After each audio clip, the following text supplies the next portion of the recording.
everybody looks back at that Ravens loss that the Browns had, and it wasn't close. The Ravens kind of pulled away from them.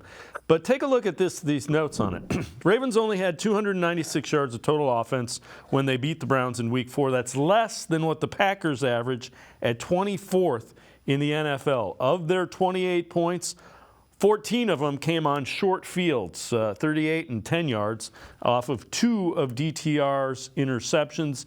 DTR also had another turnover. What do you think went wrong the first time the Browns played the Ravens? Well, they threw Dorian Thompson-Robinson out there an hour and a half, 2 hours before the game. They really didn't have a plan, I don't think, because I think Deshaun Watson told them he's going to be good to go. And then they got the results of the MRI on Saturday night showing that it was, worse than what they were thinking. And he said, well, let me give it a go before the game, and then we'll make a decision. Well, obviously, we know what happened. It turned into 6 weeks. But here's my take on that game. If you remember, the defense came out 3 and out on the first series with Jackson. On the second series, 3 and out. And then DTR threw an interception that was returned 52 yards to the Browns' 10. Lamar Jackson did a quarterback run right up the middle, 10 yards untouched, touchdown. It just seemed to click and jumpstart the Ravens. From then on, the defense, it seemed to let down.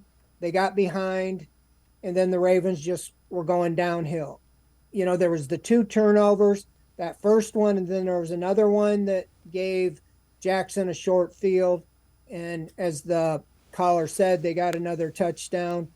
So, in my opinion, the offense jump-started the Ravens' offense, and I really think whether it's human nature, I think they knew that they weren't going to come from behind, with a rookie quarterback against the Ravens' defense. And so that one, I think was the coaching staff or the front office to leave them in that position, but that's history now. But I do think that the defense, was put in a tough situation. They did have a couple drives that they gave up that had been uncharacteristic, but I'm anxious to see them with a fresh start, this week.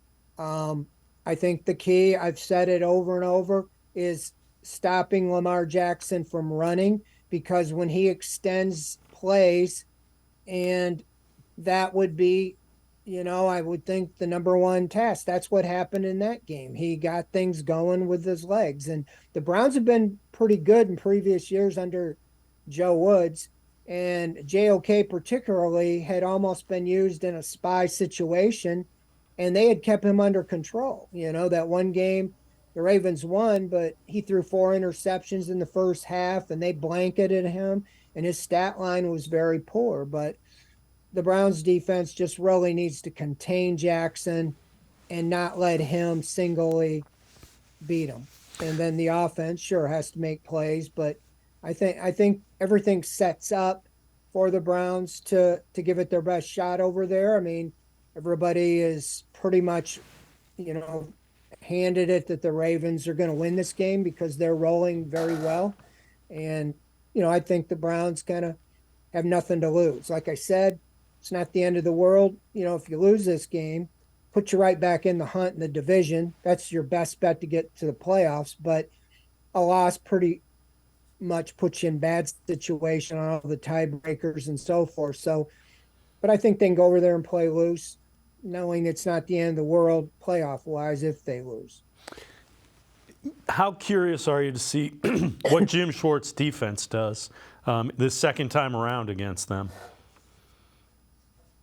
I think it's the story. You got 2 very good statistic defenses, and it's going to come down to turnovers. The one difference, the Ravens are, they're in the positive category in the turnover ratio, and the Browns have been at the bottom. Last week they were +3. For the first time, they were in the positive, and they won big, but they moved up like 8 spots they're still in the negative column at -4. But if they can take care of the ball, I think this is a toss-up because it's usually who turns the ball over in these games that end up winning in the NFL. And in a defensive struggle, I expect that'll be the case this week.